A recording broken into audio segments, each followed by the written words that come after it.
pastor diria, pastor, em poucas palavras, que razões científicas, históricas, arqueológicas nós teríamos para falar da veracidade da Bíblia, da existência de Deus, ou de que Cristo era Deus, ou até mesmo da ressurreição de Jesus, como o pastor falou lá no Jô? Bom, a primeira coisa que eu tenho que falar, antes de dar qualquer razão, é que a mesma coisa que eu falei com relação à profissão, eu falo com relação a isso. Você tem que se autoconhecer. Por que você tem aquelas dúvidas? Porque existem dúvidas, ambas são honestas, mas existem dúvidas que vêm de uma reflexão honesta que me levanta dúvidas, questionamentos. E existem dúvidas que, na verdade, são apenas problemas emocionais mal resolvidos. Se o seu questionamento de Deus é apenas um questionamento intelectual, é fácil dar as razões, mas se o seu questionamento de Deus for sentimental, emocional, não adianta, porque o seu problema é outro. Então você tem que saber o seguinte: eu estou tendo dúvidas sobre a existência de Deus, por quê? Não seria porque eu não aceito um Deus de amor que tirou meu pai num acidente de carro quando eu era pequeno e minha mãe agora me cria junto com o padrasto que me faz sofrer? Entende? Porque se for de natureza emocional, não adianta eu dar milhões de razões aqui que eu não vou te alcançar. Você precisa de terapia, não de respostas racionais. Então, considerando que você possa ter uma questão emocional para questionar a Deus, então tenha pelo menos a sinceridade de deixá-lo responder. Cristo também na cruz perguntou: Deus meu, por que me desamparaste? E ele deixou o Pai responder, só que o Pai não respondeu. E por que o Pai não respondeu? Porque o Pai não podia responder naquele momento. Mas Jesus se lembrou do que o Pai fez no passado. Ele se lembrou de como Deus livrou Israel do Egito, como Deus livrou Jesus da mão de Herodes quando ele era criança, como o Pai mandou os anjos para cuidar dele depois da tentação no deserto. Ele lembrou: puxa vida, agora o Pai está em silêncio, parece que ele está me machucando, que ele me abandonou. Mas o histórico que eu tenho com o Pai mostra que ele não me abandonou. Então, se você tiver alguém muito rico que está bancando o colégio aqui para você, e um dia a tesouraria lhe chamar e falar assim: olha, tem 2 meses que a sua mensalidade não é paga. E você manda mensagem para aquela pessoa e ela não responde, você não sabe por que ela não depositou o dinheiro, mas uma coisa você sabe: tem uma razão que agora você não conhece. Não adianta falar assim: porque ele não me ama. Não, isso é estupidez. Se ele me amasse, ele pagaria essas 2 mensalidades. E as outras que ele pagou ano passado todinho? Então, se agora a mensalidade não foi depositada, tem alguma razão que eu não sei qual é. Mas não é que ele não te ama, porque senão ele não teria pago nenhuma. Entenderam a comparação que eu fiz? Eu não sei por que Deus tirou seu pai, por que Deus deixou aquele problema, mas o histórico que ele tem, que até aqui ele pagou sua vida. Você está aqui, me ouvindo. Então, tenha coragem de fazer como Jesus: nas tuas mãos eu entrego meu espírito, e o Pai vai cuidar de você. Agora, para aqueles que têm meramente uma questão racional, eu vou resumir da seguinte maneira: esquece Bíblia, porque eu não posso começar pela Bíblia. E se a Bíblia Até porque ele não acredita na Bíblia. Exatamente. Mas eu posso começar a fazer você olhar para dentro de si mesmo e notar o seguinte: por que não haveria Deus? A primeira pergunta que eu faço é o seguinte: se não há Deus, por que há algo ao invés de nada? Os físicos dizem que o universo começou pelo Big Bang. Não é uma teoria que todo mundo assina embaixo, mas uma grande parte dos físicos falam que veio pelo Big Bang. E antes do Big Bang não havia nada. Nem o tempo, nem o espaço, nem a gravidade, nada. Se não havia nada, por que hoje há algo? Porque do nada, nada surge. É mais lógico pensar que ao invés de nada, haveria um princípio acima do tempo, porque criou o tempo, acima do espaço, porque criou o espaço, acima do universo, porque criou o universo.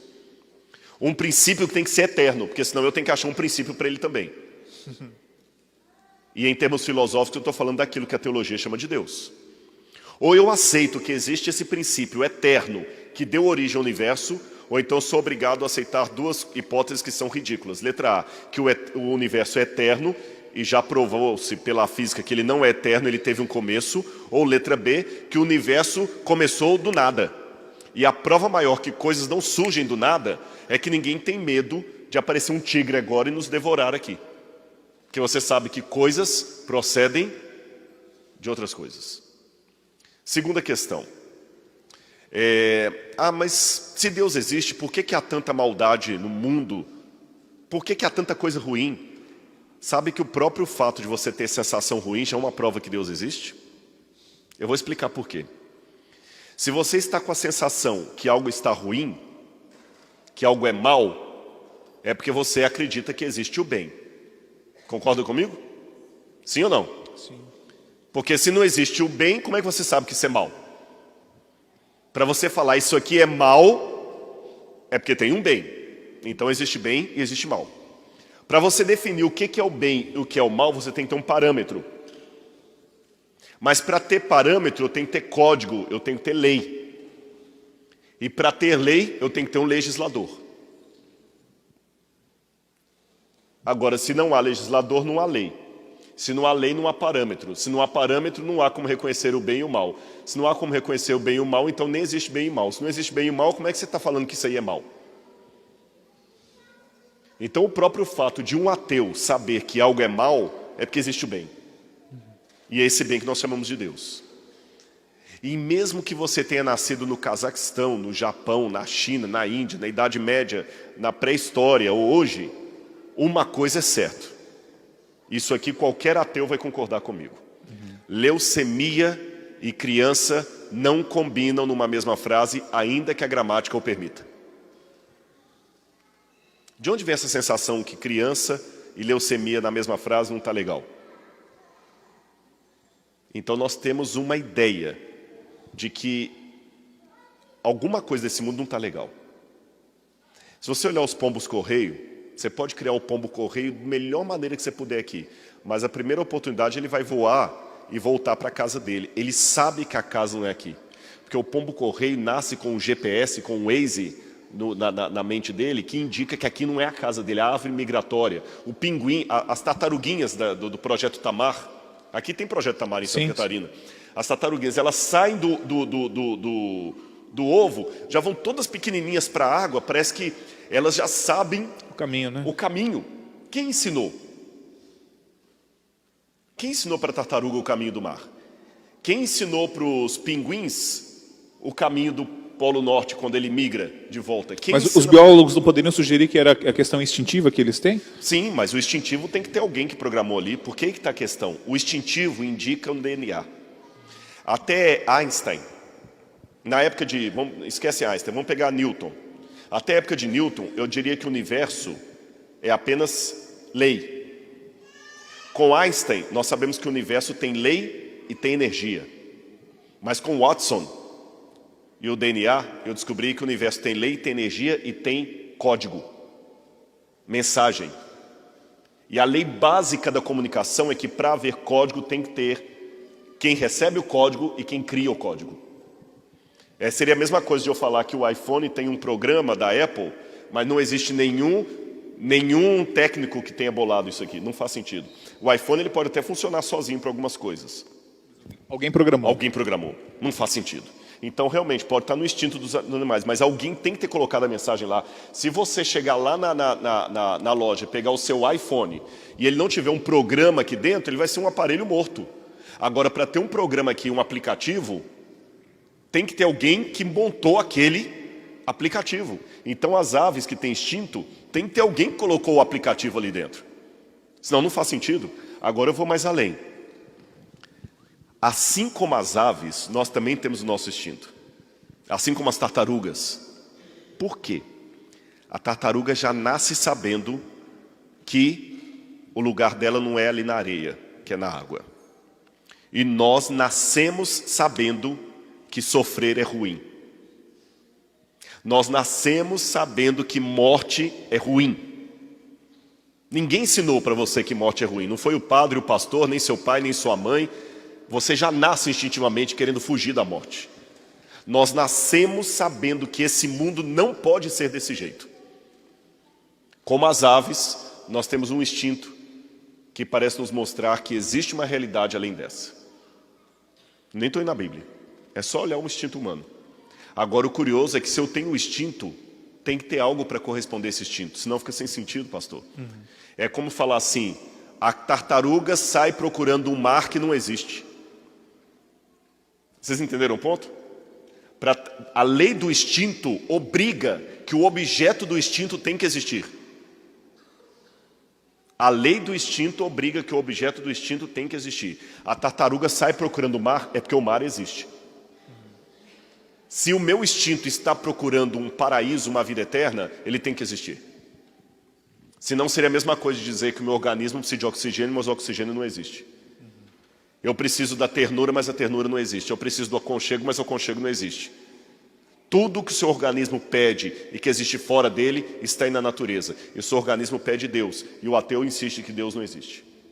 Dostoiévski, uma vez escreveu, um excelente escritor russo, escreveu Irmãos Karamazov, Crime e Castigo, vários livros, é um clássico da literatura russa.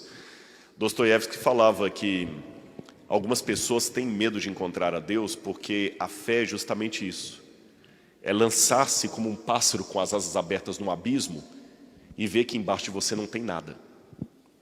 Mas para isso você tem que enfrentar um mundo de não respostas. Porque imagine você como um pássaro voando. Não tem nenhum cabo de aço segurando você. Não tem teto. Você olha para baixo, só o abismo. Aí você tem medo. Aí sabe o que alguns pássaros preferem? A gaiola. Porque a gaiola é onde moram todas as certezas.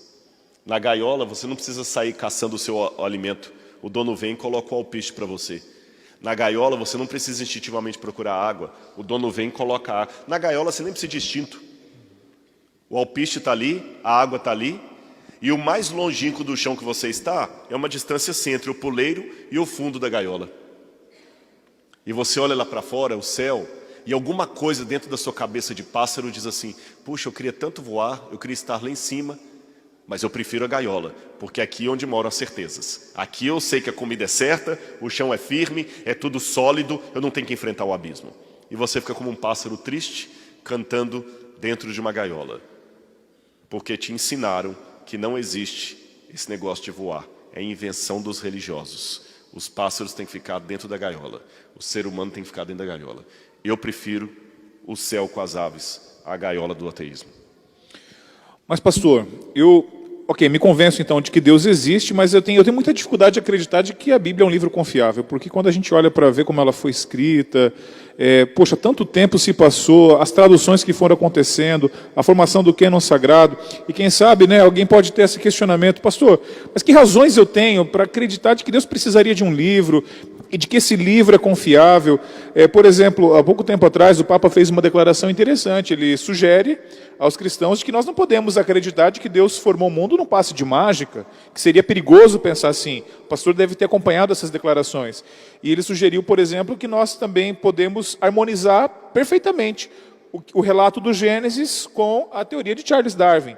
Foi uma sugestão do líder cristão hoje, que melhor, digamos, que maior representa, o Papa Francisco. E a gente vê algumas tentativas de diminuir o texto sagrado, de diminuir o Gênesis, e isso alimenta muita gente que põe a Bíblia em descrédito. O que nós poderíamos falar, pastor, para alguém que tem dúvidas, até acredita em Deus, mas diz, não, a Bíblia não é bem assim. Eu sei que Deus existe, mas eu não consigo acreditar de que eu tenho que levar a Bíblia ao pé da letra.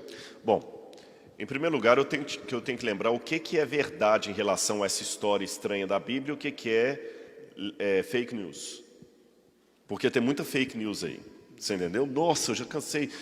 Porque tem manuscritos da Bíblia que o Vaticano esconde. E sempre tem negócio de fake news. Quando eu fazia teologia no IAN, nem todos os manuscritos do Mar Morto estavam disponíveis.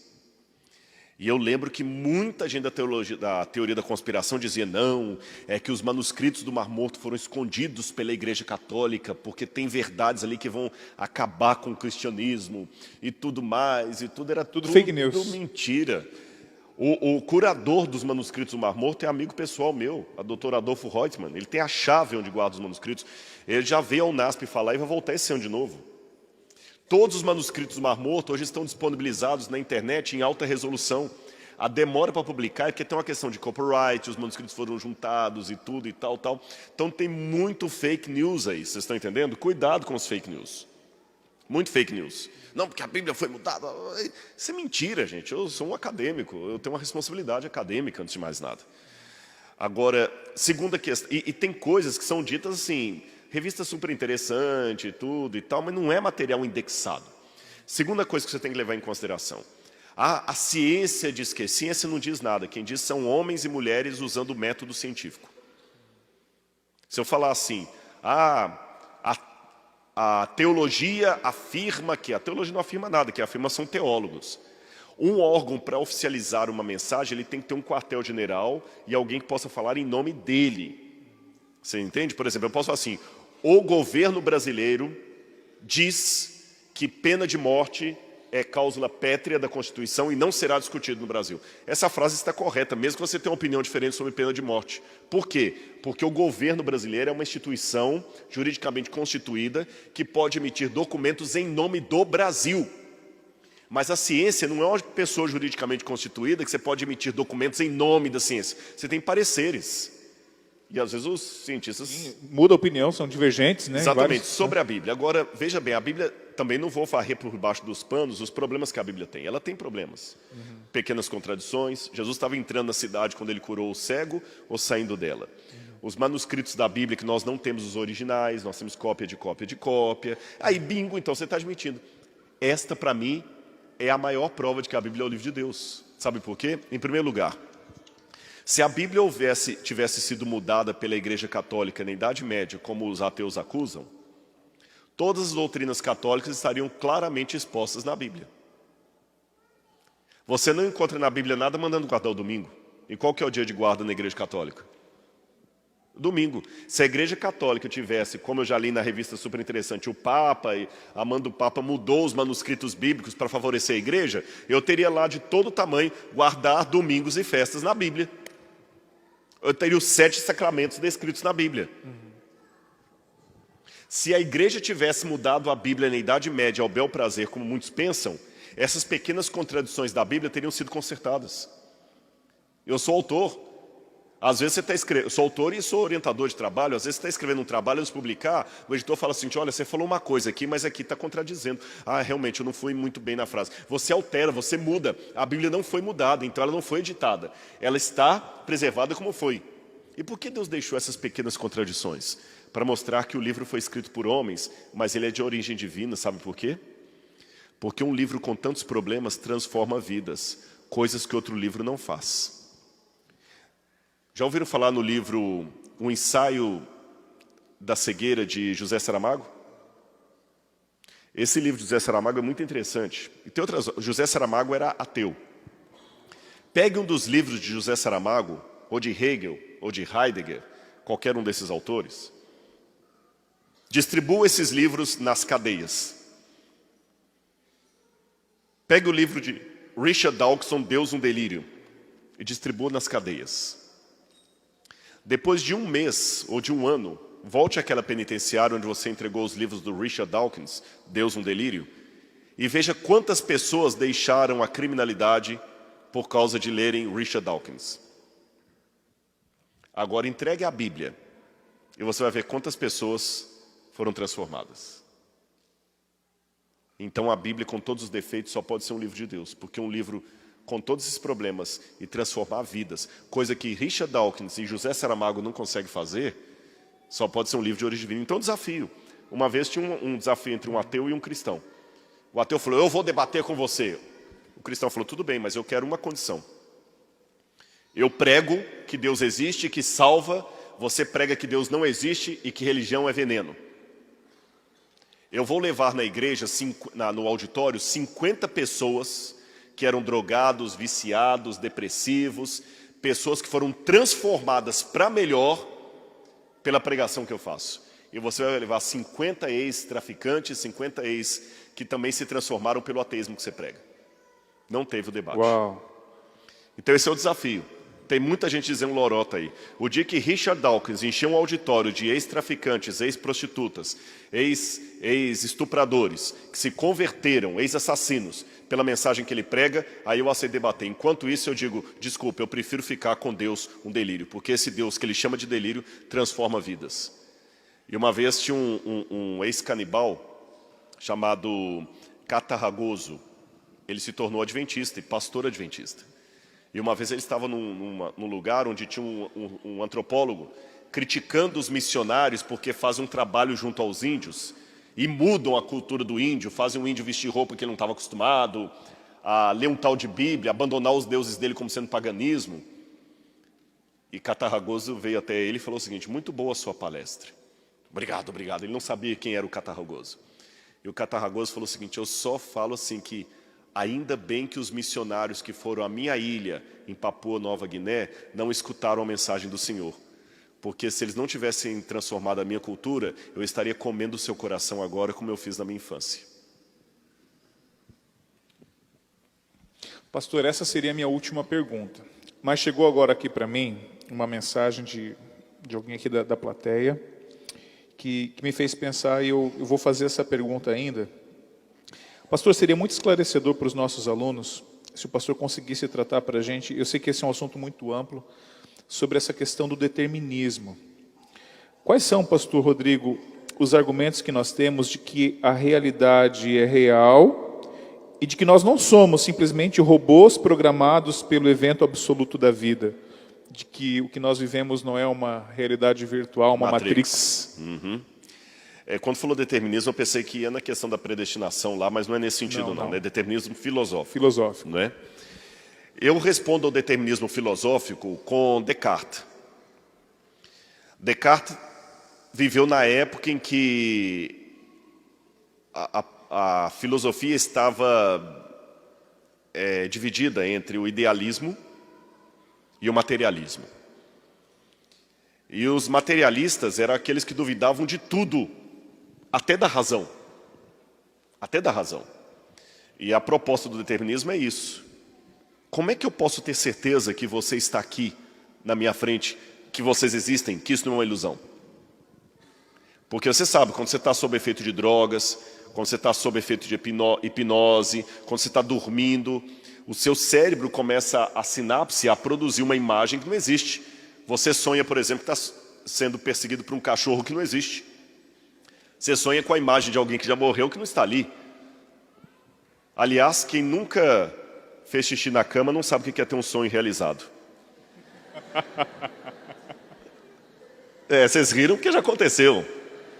Não, aqui no IES que não acontece essas coisas. Não acontece não, né? Então, o que ocorre? A questão do determinismo é isso. Como é que eu posso ter certeza que isso aqui está acontecendo? Então Descartes fez o trabalho contrário. Descartes falou o seguinte: veja bem, ainda que isso aqui em volta seja uma ilusão, para a minha mente produzir essa ilusão, a minha mente tem que estar em algum lugar. Ainda que vocês não existam, eu tenho que existir. Porque senão não estaria projetando vocês. Aí ele falou uma frase em latim: cogito ergo sum. Penso, logo existo. Eu posso duvidar de tudo, mas eu não posso duvidar da minha existência. Agora, se eu existo e sou limitado, então tem que ter algo ou alguém que projetou a minha existência. Se existe esse algo ou alguém, eu já não sou solitário no universo. Tem eu e mais um. Tem eu e mais um. E se tem eu e mais um, por que esse mais um criaria somente eu e não os outros? Porque se só eu sou criado e o resto toda é ilusão, então eu sou muito poderoso. Mas se eu sou tão poderoso, então eu não posso ser determinado. Mas se eu sou limitado, então eu não sou determinado. Se eu não sou determinado, então é provável que vocês existam. Se é provável que vocês existam, então é provável que também Deus exista, porque criou vocês. Então é provável que a ilusão não seja verdadeira, que vocês de fato sejam reais. Uau! Isso aqui foi Descartes, eu tentei Fantástico, facilitar. Descartes trabalha com o método da desconstrução do pensamento. Ele desmonta para depois montar de novo. Fantástico.